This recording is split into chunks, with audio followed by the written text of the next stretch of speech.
1대2 공부할 땐 에이트 빌딩. 네, 오늘은 오랜만에 야 너도 할 수 있어 시리즈로 돌아왔습니다. 여러분들이 인터넷에서 부동산에 관한 실거래가나 이런 것들을 보실 때 전에 저희가 소개해드렸던 호갱노노는 많이 활용을 하고 계실 텐데요. 혹시라도 아직 보지 않으신 분들은 왼쪽 상단에 저희가 링크를 걸어놨으니까요. 한 번 더 봐주시면 좋을 것 같습니다. 오늘은 상업용 부동산을 살펴보기 위해서 가장 필수 부동산 어플과 홈페이지인 디스코 부동산과 밸류맵에 대해서 간단하게 사용 방법과 어떻게 활용을 하시는지 소개해드리도록 하겠습니다. 그럼 디스코 부동산부터 한번 가보실까요? 네, 네이버 홈페이지에서 디스코 부동산부터 한번 살펴보도록 하겠습니다. 네이버에서 디스코 부동산을 이렇게 검색을 하게 되시면요, 하단에 홈페이지 소개하는 부분까지 쭉 내려가다 보면 디스코라는 홈페이지가 있고요.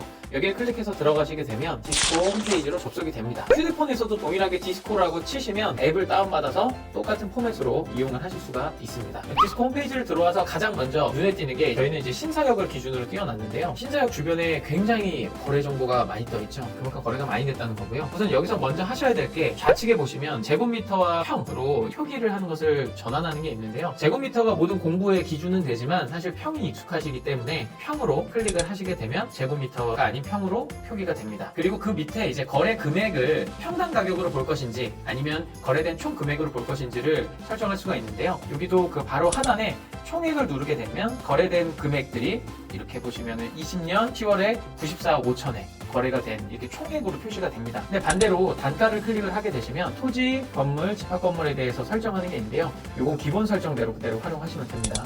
그래서 확인을 누르게 되면 지금 방금 전에 보셨던 것처럼 평당 가격으로 금액이 표기가 됩니다. 지금 신사역 4번 출구 앞에 거래된 사례를 기준으로 좀 설명을 드리겠습니다. 우선 너무 거래된 사례들이 많이 표기가 되죠. 이게 2006년도 하반기부터 부동산 실거래가 신고가 의무화가 되면서 그동안의 모든 거래 내역들이 나와 있습니다. 네, 하지만 이 모든 게 필요한 건 아니니까요. 우선 왼쪽 상단에 보시면 필터를 눌러서 상업용 부동산 위주로 해당되는 내용들만 활성화를 시키겠습니다. 그래서 아파트나 분양권, 그리고 오피스텔 같은 것들은 이제 제외를 시키고요. 그 아래로 내려보면 실거래가 기간이 나오는데요. 이것도 2018년도부터 하는 걸로 하도록 하겠습니다. 이렇게 설정을 하시고 이렇게 들어오게 되면요, 거래 내역들이 많이 줄었죠. 지금 거래 사례를 보게 되면 이렇게 간략하게 말풍선으로도 나오지만 자세하게 보고 싶으시면 왼쪽을 보시면 됩니다. 왼쪽 화면의 아래쪽을 보시면 최근에는 20년 10월 30일 날 94억 5천만 원에 거래가 됐고요. 이걸 매각하신 분이 2009년 2월 13일 날 32억에 매입을 하셨었네요. 뭐 이런 거래 이력도 보실 수가 있고요. 또 여기서 간단한 공부 내용들도 열람이 가능합니다. 토지를 누르시면 토지에 대해서 이렇게 면적, 제곱미터로 바꾸시면 제곱미터 이렇게 면적 확인 가능하시고요. 지목과 용도 지역도 가능합니다. 그리고 현재의 공시지가, 그동안의 공시지가들도 확인이 가능합니다. 추가로 이제 건물을 또 누르게 되면요, 건축물 대장에 대한 간략한 내용들을 확인하실 수가 있고요. 그리고 건폐율과 용적률 확인하실 수가 있습니다. 그리고 건축물 현황이 현재 어떤 용도로 되어 있는지 각 층별 내역도 나와 있습니다. 이렇게 해서 토지용액 확인원이나 부동산 종합 정보 홈페이지 같은 것들을 별도로 접속을 해서 기존에 열람을 하던 것과는 달리 이렇게 간편하게 원하시는 상업용 건물이나 토지의 면적이나 건축물에 대한 용도를 확인하실 수가 있습니다. 네, 다음은 밸류맵에 대해서 살펴보도록 하겠습니다. 밸류맵도 동일하게 네이버에서 밸류맵을 검색하시고요. 그러면 최상단에 이렇게 밸류맵 홈페이지가 나옵니다. 밸류맵을 클릭해서 들어가시면 이렇게 밸류맵 홈페이지가 나오는데요. 여기도 거의 기본적인 포맷은 디스코 부동산 홈페이지와 비슷합니다. 이렇게 풍선 형태로 해서 거래에 대한 정보가 나와 있고요. 여기도 이제 왼쪽 상단을 보시면 총액과 단가로 이렇게 표시가 되게끔 되어 있습니다. 현재는 이렇게 총액으로 표시가 되고요. 단가로 표시가 되면은 동일하게 아까 토지 건물로 할 것인지, 평으로 할 것인지, 제곱미터로 할 것인지 이런 설정들이 나와 있는데요. 기본 설정대로 하시는 게 가장 무난합니다. 그래서 아까 저희가 봤던 사례를 다시 한번 눌러보면요, 평당 1억 2,500만 원에 거래된 것으로 나와 있는데요. 요거는 상세 자료를 누르면 이렇게 팝업 창이 뜨게 되고요.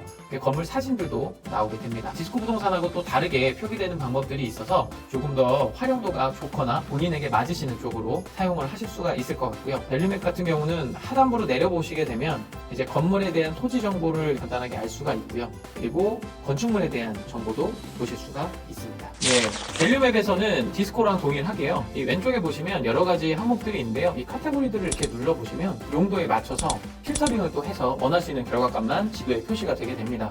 그래서 이렇게 거래 금액을 가지고 범위 내에서 검색하실 수도 있고요.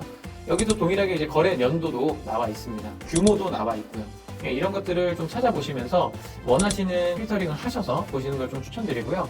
디스코랑 다르게 이제 벨류맵 같은 경우는 오른쪽 우측 상단에 보면 상권이란 탭을 누르게 되면요. 이렇게 소상공인시장진흥공단에서 제공한 자료이기는 한데요.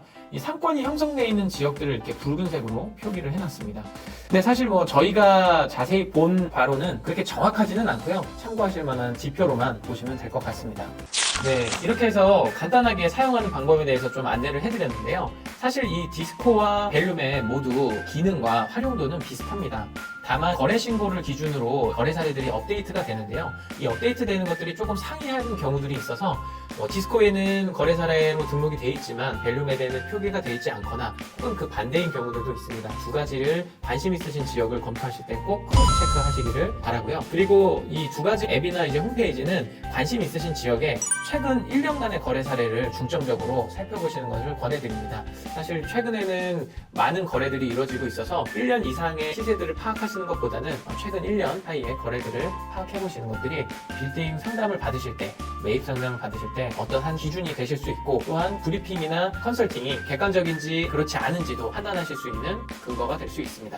야, 너도 할 수 있어. 네, 오늘은 이렇게 해서 부동산 거래 사례를 살펴보는 두 가지 홈페이지에 대해서 소개를 해드렸는데요. 실제로 저희도 많은 활용을 하고 있는 홈페이지들입니다. 좀 도움이 되셨길 바라면서 야노드 시리즈는 앞으로도 계속 진행할 예정이니까요. 여러분들이 또 궁금하신 내용이 있으시면 댓글을 달아주시면 소개해드리도록 하겠습니다. 그럼 지금까지 에이트 빌딩이었습니다. 구독, 좋아요, 알림 설정 부탁드립니다.